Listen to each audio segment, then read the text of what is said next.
Hello viewers, ಇವತ್ತಿನ recipe ಒಂದು special chicken gravy ಹೇಗೆ ಮಾಡೋದು ನಾನು ತೋರಿಸ್ತಾ ಇದ್ದೀನಿ. ಅದಕ್ಕೋಸ್ಕರ ಒಂದು 2 kg ಇಷ್ಟು ಚಿಕನ್ ತೊಗೊಂಡಿದ್ದೀನಿ. ಈ ಚಿಕನ್ ಗ್ರೇವಿಗೆ ಗರಂ ಮಸಾಲೆಗೆ ನಾನು ಮನೇಲಿ ಎಲ್ಲ ಗರಂ ಮಸಾಲೆಗಳನ್ನು ಹುರಿದು ಪುಡಿ ಮಾಡಿ ಇಟ್ಕೊಳ್ತಾ ಇದ್ದೀನಿ. ಇದ್ರ ಜೊತೆ ಸ್ವಲ್ಪ ಧನಿಯಾ ಸೇರಿಸಿ ಇಷ್ಟು ಮಸಾಲೆಗಳನ್ನು ಹುರಿದು ಪುಡಿ ಮಾಡ್ಕೊಳ್ತಾ ಇದ್ದೀನಿ. ಮೊದಲಿಗೆ ಎಣ್ಣೆ, ಈರುಳ್ಳಿ ಹಾಕಿ ಫ್ರೈ ಮಾಡ್ತಾ ಇದ್ದೀನಿ.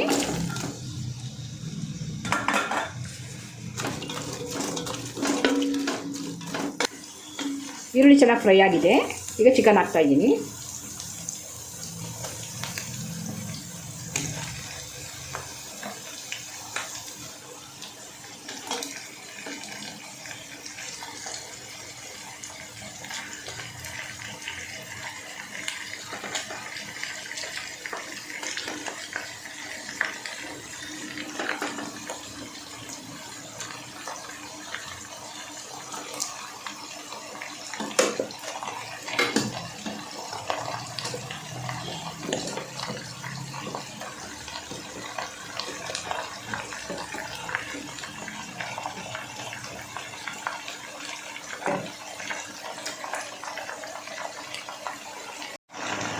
ರುಚಿಗೆ ತಕ್ಕಷ್ಟು ಉಪ್ಪು, ಅರಿಶಿನ ಹಾಕಿ ಚೆನ್ನಾಗಿ ಹುರ್ಕೊಳ್ಬೇಕು ಚಿಕನ್ನ.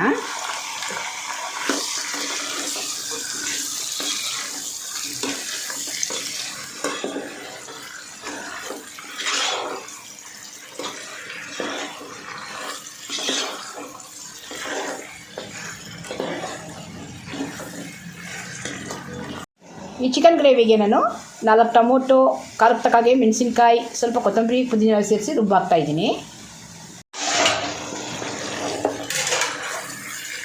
ಚಿಕನ್ ಸ್ವಲ್ಪ ಫ್ರೈ ಆದಮೇಲೆ ಶುಂಠಿ ಬೆಳ್ಳುಳ್ಳಿ ಪೇಸ್ಟ್ ಸೇರಿಸ್ತಾ ಇದ್ದೀನಿ.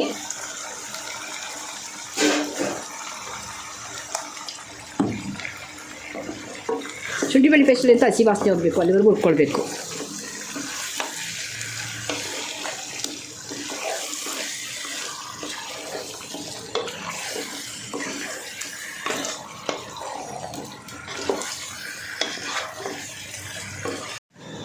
ಈ ಚಿಕನ್ ರೆಸಿಪಿಗೆ ನಾನು ಗರಂ ಮಸಾಲೆಗೆ ಸ್ವಲ್ಪ ಧನಿಯಾ, ಏಲಕ್ಕಿ, ಚಕ್ಕೆ, ಲವಂಗ, ಸ್ಟಾರ್ ಹೂವು, ಮೊಗ್ಗು, ಕಲ್ಲು ಅಂತೀವಲ್ಲ, ಇದನ್ನೆಲ್ಲ ಸ್ವಲ್ಪ ಫ್ರೈ ಮಾಡಿಕೊಂಡು ಪುಡಿ ಮಾಡಿ ಹಾಕ್ತಾಯಿದ್ದೀನಿ. ಬೇರೆ ಯಾವ ಮಸಾಲೆ ನಾನು ಈ ಚಿಕನ್ ರೆಸಿಪಿಗೆ ಯೂಸ್ ಮಾಡ್ತಾರೆ, ಇದೇ ಗರಂ ಮಸಾಲನ ಹಾಕ್ತಾಯಿದ್ದೀನಿ.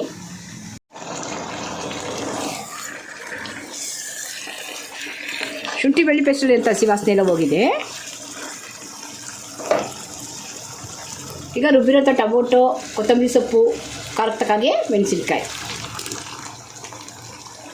ಸ್ವಲ್ಪ ಖಾರ ಇಷ್ಟಪಡೋರು ಇನ್ನು ಸ್ವಲ್ಪ ಮೆಣಸಿನ್ಕಾಯಿ ಹಾಕ್ಕೊಳ್ಬೋದು.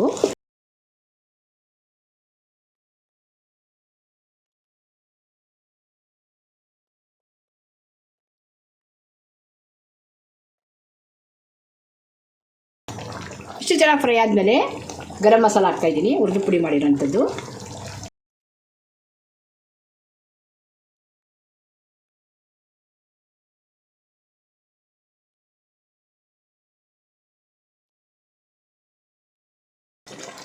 ಒಂದು 5ರಿಂದ 6 ನಿಮಿಷದ ಕಾಲ ಚಿಕನ್ ಕೂಡ ಮಸಾಲೆ ಚೆನ್ನಾಗಿ ಬೆಂದಿಲ್ಲ ಅಂದರೆ ಸ್ವಲ್ಪ ನೀರು ಹಾಕಿ ಒಂದು 5ರಿಂದ 6 ನಿಮಿಷದ ಕಾಲ ಸಿಮ್ಮಲ್ಲಿ ಬೇಯಿಸ್ಕೊಳ್ಬೇಕು.